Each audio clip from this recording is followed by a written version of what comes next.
سلام أنا هبلي كميت علو كميت صنحو عملنا لهم عن فيديونا ما أو زالت زي أو محاورة ميديا أزرار بتقولهم زعلوا فيديوهات أخاخيبه هزلكم مسيرني أخو كعاتم حرير ما كلتي إرتراويان ريسا نايساسايوم كايتوم زنبر إرتراو تسكيمهم بدوبات كنت أحسو أبزز فتنوا لجيزة كم استتحزز جالس كون كله كاب دقيم كل أير تجراي أو تحت وزصر سراويتنا أيو حالتات مكل خال تجراي تديف زمن أو مكلا خالي صار نفرتي تعاتقو ድጋሜ ተከበናል ሲሉ የህወሓቱ ሊቀመንበር ደብረጽዮን ገብረ ሚካኤል ተናግረዋል ማለት ነው። ተከበናል የነዳጅ እጥረትና የኢኮኖሚ እንቅስቃሴ መገታት ህዝብ እየጎዳ ነው ብሏል። زياتهم من كالوتن نزعلت زي كالوت حدش تحوريتات بحرب مخان كنرينا سنة مكتتال إنوس لك عبيتنا القناة زي حدش لهم ساعات لايك شير سبسكرايب داغوركم جمروه نقتل الشمباركس تطالتي كم بتويت مدب كتقول الناس يوم حاونا حزواز وصح حنتي حدش حوريتان نيتو تحوريتات صار ما بزلهم على تزي عودو بيلاروس سلستي ارترايان كم ستحوزيز قلت زلو اتساسيام دما كم زموتن ناتوريسا بمشكام انداتو قعزو اندهالو عودو بيرالس مسوصحو ببوليسات كم ستحوزيز قلت زلو اسكي قدم قله مالنا تفيديو استخدمتي نملس أبسم نزي بزح سبزي استوعلو لا بيلاروس حدا عبد أجمعاتي مغنيو نسر ما كلتي إرتراويان ريسا نايساسايوم كايتوم زنبر إرتراو تسكيمهم بدوبات كنت أحسو أبزز فتنوا لجيزة كم استتحزز جالس كون كله زوم بسولس على إسران هذا تكمل تسترخبوا بترجمة تحجيزهم إرتراويان مخانو استقلتوا سدتنيا أبلاتي فيا كواتي من تنبرو أبلاتي فيا بوتهدرات كده زجبرو سبات تحريمهم موبايلاتهم تحديقهم ببرة النفر رحدهم ماكينة صغيرة بدوبات ناي بيلاروس كم زربيهم تحبيرهم زي ود إسران جاءتن عمت مسؤوم ميتوز ترغبة سبدما هرمتي ناموت كم زبط حيوان بوليس ناي بيلاروس حبيرهم يفتطالتي تا فيديو نتخصصلكم ما تمثل بتعم تحزن فيديو مغنياتهم دما ود إسران شعتن عمت موقع عستهم زنوارة بسنكي بترن محاسيتن بخالي نجارات كم زموتي أمزقول زلو منقصة سمايات يوارسو خبري فوتو سكفتطالتي عاوز قد زي حساوي كعريقة تعليكم أو كومنت أمتلي سكي نفتز قصة الفيديو نخي يفتطالتي قصيلنا نروحو فيديو دمانية مرحح واحد زخونة دكتور دبرتسين ገብረ ሚካኤል ዳግማ ይትኸዩና خبل تزاريوني سكفتطالتي قدم قلم مالنا فيديو استخدمتيلنا نملس እጥረትና ኢኮኖሚ እንቅስቃሴ ድጋሜ ተከበናል ሲሉ የህወሓቱ ሊቀመንበር ደብረጽዮን ገብረ ሚካኤል ተናግረዋል ማለት ነው። ተከበናል የነዳጅ እጥረትና የኢኮኖሚ እንቅስቃሴ መገታት ህዝብ እየጎዳ ነው ብሏል። ህወሓት የፌደራል መንግስት ላለፉት 10 ወራት በትግራይ የነዳጅ አቅርቦት መገደቡን በትራንስፖርት በኢኮኖሚ እንቅስቃሴና መሰረታዊ ማህበራዊ አገልግሎቶች ላይ ከባድ ተጽዕኖ እያደረሰ መሆኑንም ተናግረዋል። እንግዲህ የፕሪቶሪያ ሰላም ስምምነት አፈጻጸም ላይ ተጽዕኖ እያሳደረ እንደሆነ የተናገሩት ደብረጽዮን አክለውም በኢፈርት ስር ያሉ ኩባንያዎች የባንክ ሂሳብ መታገዱንም ኮንነዋል ማለት ነው። በደብረጽዮን መግለጫ ላይ ያላችሁ አስተያየት ምንድነው? ኮሜንት ላይ አስቀምጡ። الشمبارك ستالتي تفيديو نتخطتلكم يمثل دكتور دبرتسين ገብረ ሚካኤል ዳግማይ ተኸቢውና ኸብሊ ተዛሪውኒ ኣብ ትግራይ ድማ ብዝለዓለ ደረጃ ናይ ነዳዲ ሕጽረትን ናይ ኢኮኖሚ ቅልውላውን የጋጥም ከም ዘለዎ እንዳገለጸ ይዝርከብ ፌደራል መንግስቲ ንዝሓለፈ 10 ተዋርሕውን ንሕወሓት ናይ ነዳጅ ቀረብ ከም ዝኸልከለ እዩ ዝገልጸልና ዘሎ ስክፍተታልቲ ኣብዚ ጉዳይ ዝውን ሓሳብ ተሃሊኩም ኣብ ኮመንት ኣቕምጡለይ ከይትናደዱ እሽዶ ንጸላኢ ዘድንን ንወገን ዘኹረዕ ዜና ሓይልታት ምክልኻል ትግራይ ትዲኤፍ ዘመናዊ መከላኸሊ ጸረ ነፈርቲ ተዓጢቑ ስፓይደር ኤንድ ፓይቶን ዝተሰመያ ዘመናዊ ስርዓት መከላኸሊ ነፈርቲ ኣብ ኢዱ ጨቢጡ ኣሎ ድሕሪ ነዊሕ ዲፕሎማሲያዊ ጻዕሪ ኣብ ዝቀረባ ተረኪብዎ ኣሎ ነዚ ኸይዲ ክሳኻ ዓብይ ኣስተዋጽኦ ዝገበሩ ውልቀ ሰባትን ትካላትን ሃገራትን ልዑል ክብርን ምስጋናን ኣለና ክብሉ ላዕለዎት ኣዘዝ ሰራዊት ገሊጾም ካብ ደጊም ክለ ኣየር ትግራይ ኣብ ትሕቲ ቁፅፅር ሰራዊትና እዩ ንሕና ዘይፈቀድናላ ዝኾነ ትኹን ነፋሪት ጥሒሳ ኣይክተኣቱን እያ ክብሉ ወሲኾም ገሊጾም ክብሪ ንሰራዊትና ሰራዊት ትግራይ ወይ ድማ TDF በዝሎም ዕለት እዚ ጸረ ድሮን ወይ ድማ ጸረ ነፈርት ከም ዝተዓጠቀ ይዝግለጽ ዘሎ ስክፍታታልቲ እዚ ንጸላኢና መርድእ ንፈታዊና ከዓ ዓብይ ደስታ እዩ እናፍታታልቲ ኣብዚ ጉዳይ ዝሓሳታሊኩም ኮመንት ቆምጥለይ ትኺድ ናፍት ዝቕጽል ቪድዮ ኤርትራ የሆነችበት ምክንያት ይፈርስ ኦኬ ሶ ዳንኤል ክብረት አይሉ ብዛዕባ ኤርትራ ምሽር ብዙሓት ሰባት ሪኢኹም ኢኹም ትማሊ ግዛዕ ይወፅዩ نشتري إيتو خبر سلز دلو خيو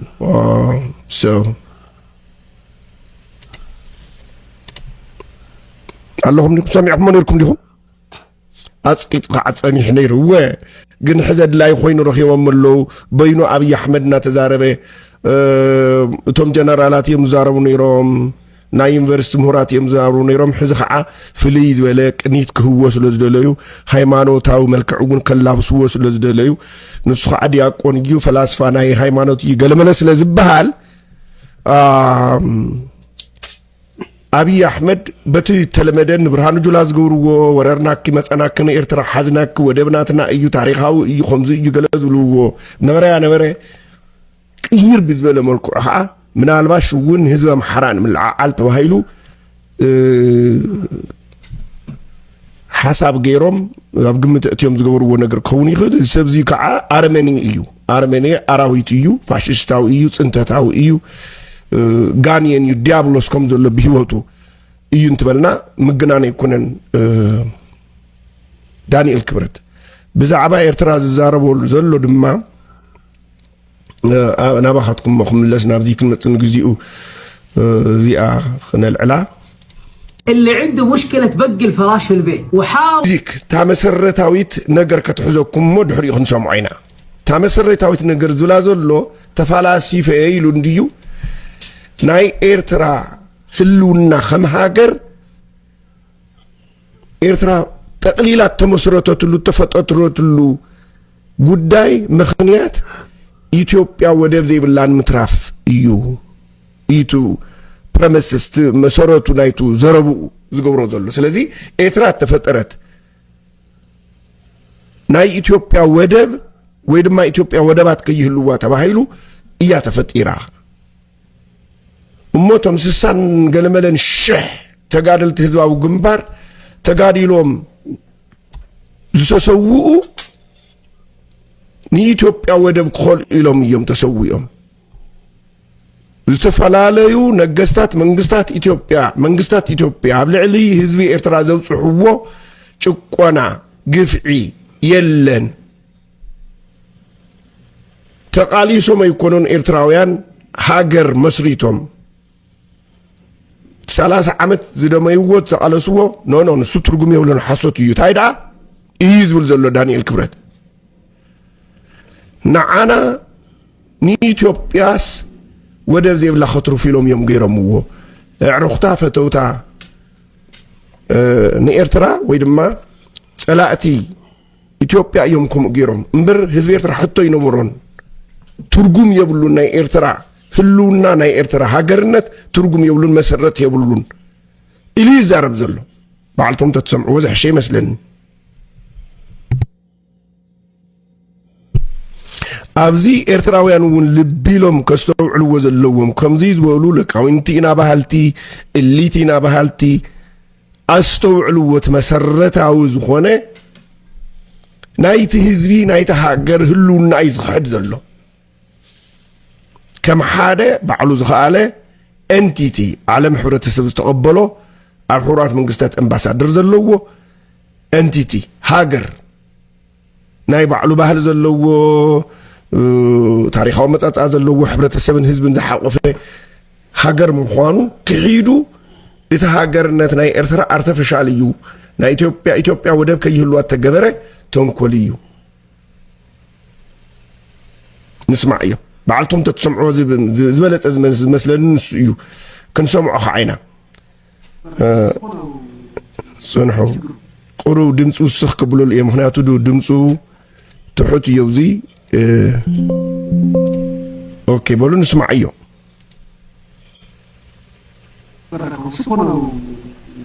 ችግሩ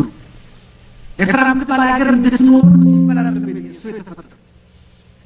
ኢትዮጵያ የባህር በር እንዳታገኝ ነው የተባለው ስለዚህ ኢትዮጵያ የባህር በር ስታገኝ ኤርትራ የሆነችበት ምክንያት ይፈርሳል ተመልከቱ እግዚአብሔር ይረኹም ኤርትራ ከም ሃገር ጠጠው ዝበለት ኤርትራ ሃገር ክትከውን ዘኽእላ ነገር ስለ ዘሎ ኣይኮነን ኢትዮጵያ ወደባት ክትስእን ወደባት ዘይብላ ክትከውን ተባሂሉ ዝተገበረ ተንኮል ነገር እዩ ስለዚ ኢትዮጵያ ናይ ባዕላ ወደባት ክህልዋ እንተሎ ይብልሎ ኤርትራ ሃገር ምዃና ጠጠው ትብልያ ክጠብልያ ዋ እግዚአብሔር እስኪ ይርኡኹም ይፈርሳል ኤርትራ ክትፈርስ እያ ኢትዮጵያ ናይ ባዕላ ወደብ እንድሕር ሒዛ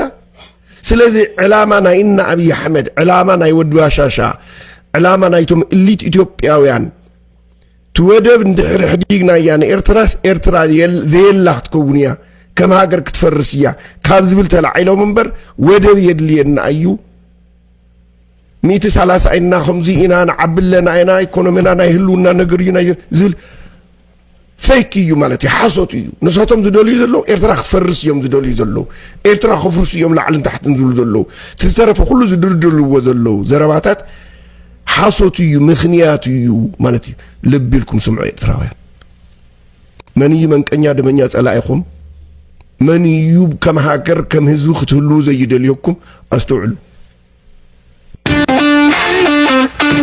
መነሻው ኤርትራ እንድትሆን ያደረጋት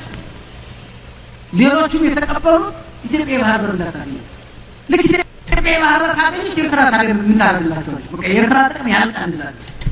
ስለዚህ ናይ ኤርትራ ህልውናስ ኤርትራ ትህሉ ዘላስ ኢትዮጵያ ባሕሪ እዚ ወደብ ዘይብላ ክትከውን ኢላ ስለዚ ጥቕሚ የብላ እንድሕር ኤርትራ ትበሃል ዓደይ ትህሉን ከምዚ ኢልካ ትዛረብ እዙይ ፅንተት ዝለመደ ህዝቢ ትግራይ ክወዳእ ኣለዎ ኣብ ነብሶ ከፍ 10 ከተማታት ኣብ ዓበይተን ከተማታት ናይ ትግራይ 10 ቅንቡላ እንተደብሪና ትኹናት ድሕሪ 2 መዓልቲ ክውዳእ ኢሉ ዝተዛረበ ሰብ እኮ እዩ እዚ እግዚኣብሔር